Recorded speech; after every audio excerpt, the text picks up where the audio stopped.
Depuis quelques jours, Brad Pitt a décidément fait le choix de tenter plusieurs styles vestimentaires. Habillé d'un costume large couleur saumon à Paris, pour la présentation de son nouveau film à Paris, il avait rejoint Berlin dans un autre ensemble rose Barbie très étonnant.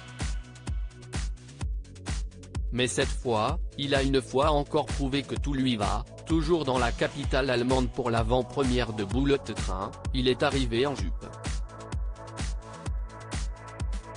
Également vêtu d'une chemise lilas, il avait associé cette jupe marron au-dessus du genou avec une veste de la même couleur et des bottines noires. Un look pointu pour l'acteur qui semblait parfaitement à l'aise dans cet accoutrement. Ses fans ont également beaucoup aimé et remarqué le tatouage qu'il porte sur le mollet et qui représente une tête d'animal.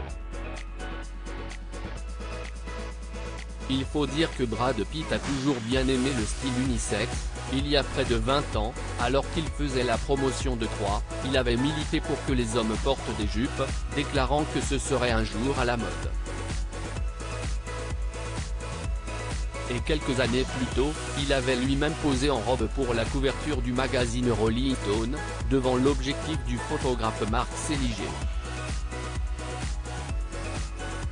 Et si est-il d'ailleurs comme cela qu'il avait élevé ses enfants, sa fille, Shiloh, aujourd'hui âgée de 16 ans, a longtemps adopté un look plutôt masculin, préférant notamment les cheveux courts et les smoking robes.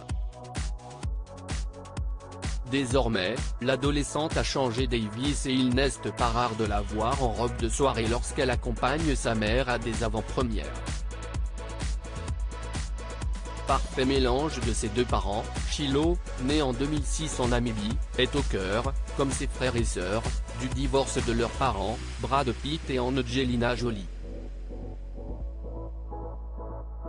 À la tête d'une tribu de 6 enfants, Maddox, 21 ans, Pax, 18 ans, Sarah, 17 ans, Shiloh, 16 ans, Knox et Vivienne, 14 ans, les deux acteurs avaient acté leur séparation en 2016, après 12 ans de vie commune.